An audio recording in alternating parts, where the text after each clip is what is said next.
Assalamualaikum warahmatullahi wabarakatuh. Selamat pagi semua. Selamat bergabung di mata pelajaran desain grafis percetakan. Di sini kali ini kita akan mempelajari tentang dasar-dasar desain grafis, di mana materi ini materi lanjutan dari apa yang sudah kita pelajari sebelumnya. Dasar-dasar desain grafis. Kita balik ke review untuk teorinya. Desain grafis merupakan sebuah bentuk komunikasi secara visual yang memberikan kebebasan kepada perancang atau desainer dalam memilih, menciptakan, atau mengatur elemen grafis atau gambar seperti ilustrasi, foto, tipografi, atau tulisan, dan warna di atas sebuah media dengan tujuan untuk menyampaikan informasi secara efektif. Ya, di sini desain grafis bentuk seni juga, di mana seni pada desain grafis ini cenderung memiliki fungsi, yaitu menyampaikan informasi. Beda dengan lukisan yang biasanya sebagai media untuk mengungkapkan sebuah ekspresi gitu kan. Beda sama desain grafis. Kalau desain grafis cenderung kita membuat karya seni cuma diperuntukkan dalam penyampaian informasi. Karena apa? Dengan membuat desain grafis, biasanya informasi yang disampaikan akan lebih mudah diterima masyarakat karena lebih menarik gitu, dengan tampilan-tampilan visual yang memang kita sudah rancang dengan komposisi tertentu. Nah, pada mulanya desain grafis berasal dari bahasa Inggris, yaitu design dan grafik. Desain ini rancangan, grafik itu gambar gitu. Jadi ya itu, desain grafik itu salah satu bentuk rancangan dari beberapa gambar gitu, gabungan dari beberapa gambar mulai dari teks, ilustrasi, foto gitu, yang digabungkan menjadi satu sehingga terciptanya sebuah karya desain. Kemudian pada kategorinya, desain grafis ini punya banyak macam hasil dan bentuk gitu, yang memang desain grafis ini peruntukannya banyak ya, nggak cuma satu. Maka dari itu hasil dari perancangan tersebut ya punya banyak macam gitu.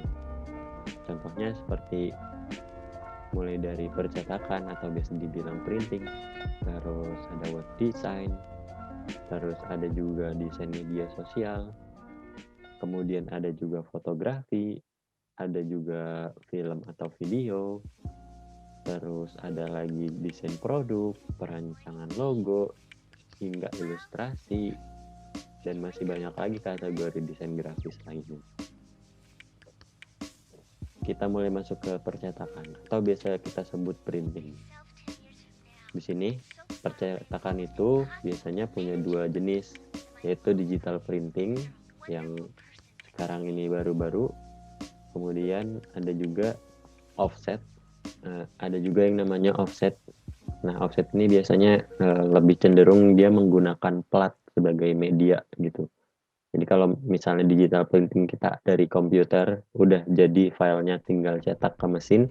Kalau misalnya offset ini kita perlu beberapa upaya dalam mencetak lagi gitu, kayak membuat bikin platnya, terus kemudian di sini pada desain grafis biasanya dapat berupa buku atau majalah, nih bisa dilihat di sebelah kiri.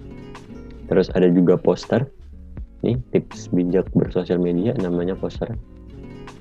Terus brosur, nah sebelah kanan nih yang ada gambar pesawat ini brosur. Terus banner, nih lihat nih stand banner. Itu stand banner ini sebenarnya macam-macam ya, ada yang X banner, ada yang banner yang memang dicetak nggak di stand gitu, taruh di yang biasa di pinggir-pinggir jalan gitu. Terus ada ID card tuh di sebelah kanannya tuh yang warna ungu. Terus ada juga merchandise, mulai dari pin, mug, tumbler, topi, pin, udah pin lagi ya, payung gitu, dan kaos salah satunya juga. Pokoknya banyak kalau misal kita bicara soal percetakan, apalagi makin kesini inovasinya makin banyak. Nah, selanjutnya ada desain web. Biasanya desain web ini, desainer grafis ini merancang desain web itu upaya supaya website yang digunakan atau website yang didesain itu menjadi website yang menarik dan nyaman ketika audiens atau istilahnya pengunjung mampir ke website kita. Nah, makanya kan kalau ketika kita mampir ke website tertentu gitu, wah tampilannya enak dilihat, biasanya bakal betah. Nah, disitulah maksudnya gunanya ada desain web. Ini biasanya kita di HP punya punya smartphone pasti punya aplikasi dong. Itu salah satu jenis dari desain web. Desain web di sini biasanya dirancang berdasarkan identitas brand atau usaha yang memang jadi ketika kita ngelihat warna hijau identik dengan apa nih? Oh, Gojek. Jadi desain nggak melulu cuma sekadar desain. Kita juga harus bisa menentukan identitas brand itu sendiri. Nah, kembali ke aplikasi. Nah, seperti aplikasi ini juga salah satu dari desain web. Namanya user interface atau biasanya UI. Nah, itu nanti ini bisa belajar kamu lebih dalam nih di kuliah nanti. Kita sekarang coba pengenalan. Terus ada juga website untuk desktop ya, di komputer pada umumnya gitu. Aplikasi video nih kayak YouTube gitu. Itu orang-orang desain grafis yang ngebuat. Sebelum akhirnya nanti lebih bisa interaktif gitu. Itu juga yang jadi interaktif biasanya ada campur tangan desainer grafis juga, tapi lebih cenderung programmer juga gitu. Nah, kemudian ada desain media sosial. Biasanya pada desain media sosial di sini digunakan sebagai promosi atau memperkenalkan sampai menjual suatu produk atau usaha. Kenapa sih kita bikin desain media sosial? Biasanya di perkembangan era seperti saat ini, siapa sih sekarang yang punya Instagram gitu misalnya. Nah, itu jadi salah satu target yang memang kita bisa manfaatin nih gitu dalam melakukan sebuah promosi atau pengenalan usaha atau brand klien kita. Makanya di situ adalah sekarang desain media sosial. Dengan begitu biasanya perusahaan bisa menjangkau target audiensnya gitu loh, menjangkau calon pembelinya gitu. Kita keliling-keliling ngasih brosur ini itu gitu. Pasti kalian tahu lah atau pernah lihat dong official account dari beberapa Instagram tertentu gitu. Biasanya feednya rapi, terus informasinya asik gitu. Kita kalau baca-baca informasi atau kontennya juga wah asik juga nih. Nah, itu salah satu dari jenis desain media sosial. Kemudian selanjutnya ada fotografi. Nah, fotografi ini salah satu media pendukung juga nih dalam desain grafis gitu. Biasanya ketika kita merancang sebuah desain, tentu perlu dong yang namanya pendukung desain promosi speaker gitu. Pasti kita perlu foto speakernya dong, dan nggak mungkin foto speakernya cuma sekedar foto yang kayak ngepap orang selfie gitu doang kan. Pasti harus menentukan angle-nya, lighting-nya kayak gimana yang lebih menarik gitu, komposisinya seperti apa, yang dimana biasanya itu akan membantu juga gitu memperkenalkan si produknya nanti atau memperkenalkan si kontennya nanti yang bakal kita sampaikan sebagai informasi gitu. Biasanya fotografi itu jadi media pendukung dari beberapa media outputnya gitu ya, mulai dari cover, katalog, menu makanan, buku tahunan sekolah, majalah, termasuk media sosial desain media sosial tadi untuk fotografi. Makanya fotografi ini salah satu memang bagian penting juga di desain grafis. Kemudian film dan video. Nah, kalau pada film sama video biasanya desain grafis itu digunakan sebagai media promosi, yaitu seperti cover film atau cover video gitu. Bisa juga sebagai pendukung. Seandainya kita ngebaca company profile atau tutorial, biasanya ada teks-teks tuh yang digunakan sebagai memperlengkap informasi gitu. Nggak mungkin, kadang kita kan suka ngeliat video tuh nggak nangkep nih maksudnya apa sih gini. Nah itu gunanya teks masukin ke situ lebih menginformasikan secara detail apa sih sebenarnya informasi yang disampaikan. Nah kemudian ada desain produk. Biasanya desain produk ini digunakan dalam desain setiap kemasan produk. Desain kemasan produk ini apa aja sih? Macam-macam dong pasti. Kamu pernah ngeliat desain produk McDonald Fit BTS, itu salah satu desain produk di mana biasanya kita ngasih beberapa elemen desain, teks, gambar, logo gitu di setiap produk. Terus kita bikin rancang kerangkanya, itu salah satu desain produk gitu. Ini polanya bisa dilihat di sebelah kiri.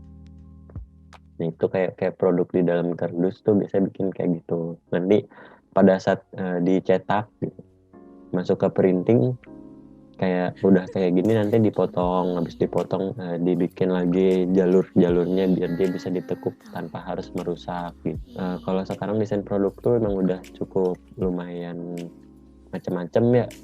Ada juga kayak yang bawah ada desain produk dari foto pop up.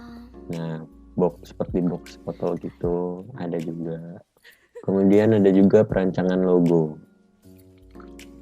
Nah, perancangan logo ini salah satu bagian yang memang susah gampang gitu. Karena memang pada saat kita bikin logo, meskipun terlihat sederhana, justru si sederhana ini yang bikin kita kesulitan nih dalam membentuk sebuah logo gitu. Kenapa? Soalnya biasanya logo itu harus mewakilkan visi dan misi usaha gitu. Atau enggak, ya dia dari setiap bagian logo ini punya yang mewakili usaha itu sendiri gitu ya. Susah gampangnya di situ, kita harus tahu filosofinya seperti apa gitu.